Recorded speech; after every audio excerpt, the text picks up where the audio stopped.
Will. This is Will from nextlevelguitar.com. David's behind the camera. David's behind the camera, San Diego, California. And Sammy's sleeping on the floor, keeping us company. Today we're going to mix it up. Instead of showing you guitar, I brought one of my vintage amps over. We have a 60s, late 60s, tuck and roll silver sparkle custom amp. It's a transistor amp made in Chanute, Kansas in the late 60s. It's a combo. It's a 410, 100 watts, very loud. And we're going to show you some of the features and go through some of the sounds of this amp.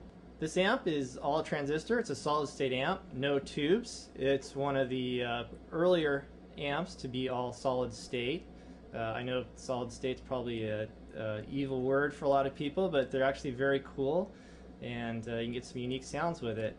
Custom's making a big comeback now with new product, but their vintage stuff is known for nice, squishy, soft tuck and roll. That's what happens when you mix hot rods and music together.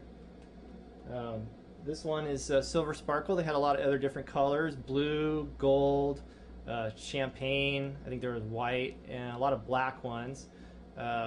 This vinyl holds up pretty well as long as you keep it away from cigarettes, and it just melts and makes a huge mess.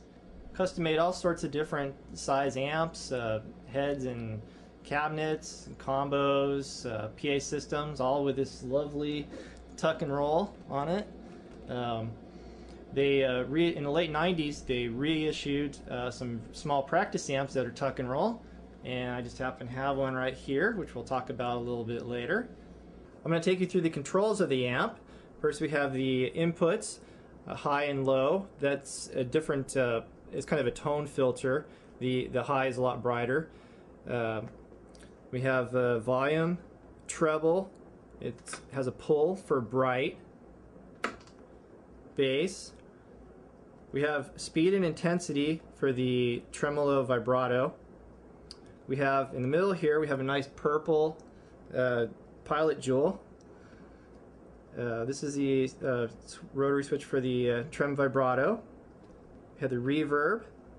And then we have another channel over here. We have bass, treble, and volume for this channel, and then again the high and low inputs. I have the foot switch for this amp, which allows you to switch on the reverb and the vibrato. The amp has two channels. You have your effect channel, which is all your knobs from here to about here, and then you have a second clean channel on this side. The reason to have two different channels, I guess you could have an effect set up on one and use a foot switch to switch between the two, or even if you had somebody playing with you that didn't have an amp, they could plug into the other and have their own volume section. This is for channel 2. We got the volume and the treble and the bass, and then everything else is for channel 1. Here's a tight shot of the covering of the amp. You can see it's squishy. There must be some foam over there. It's held up really well. It's a good 40 years old. You can see the silver sparkle. You can see the nice way the corners put together. They put some effort into putting this together. Of course, these are American made in Kansas. We got the handle here. It's a kind of a neat detail for custom. Here's the back of the amp. You can see it's ported. Of course, it's a combo amp with 410s. You can see the silver sparkle tuck and roll. You can see we have the very long extension cord. I don't know how long this thing must be, 12 feet long. We have the on and off switch. We have a jack for an extension speaker. We have our foot switch jack. And then we have the manufacturer's plate, which says Kustom Chanute, Kansas. It has the model K100 and a serial number. For contrast, I wanted to show you a reissue amp that I bought in the late 90s.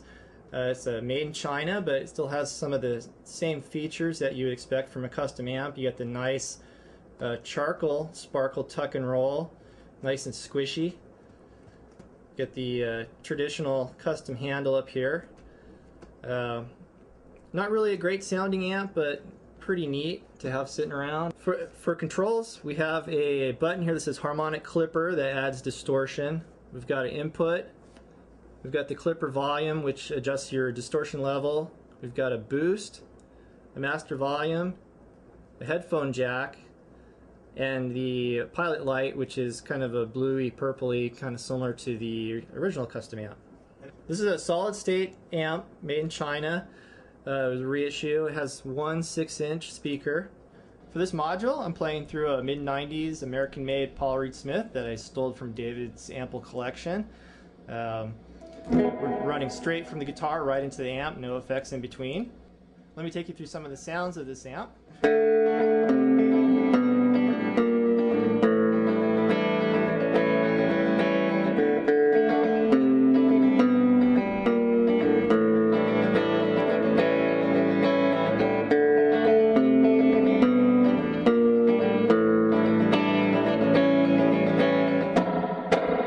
Great reverb this amp has. Nice deep reverb. I'm going to play a little bit through the neck pickup now.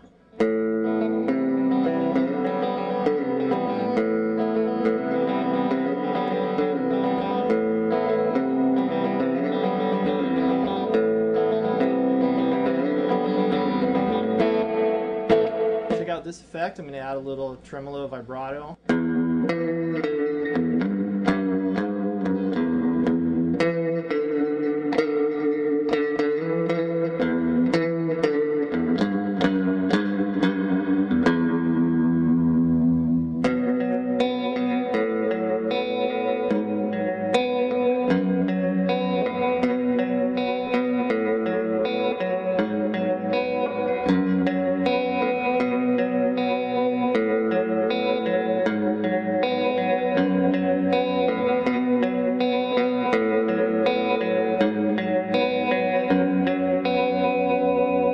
Okay, I've turned the vibrato off and it's going to just play a little bit. You can hear the amp has a nice warm sound that you wouldn't really expect or what you wouldn't think from a transistor amp.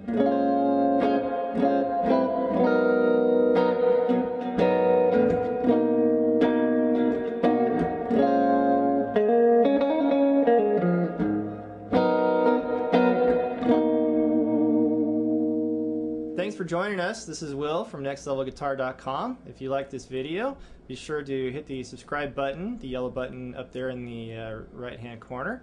And also be sure to check out the website, nextlevelguitar.com. There's lots of great lessons there, and you can bump up your playing. And thanks a lot for joining us. We're going to have a lot more vintage amps, vintage guitars coming soon.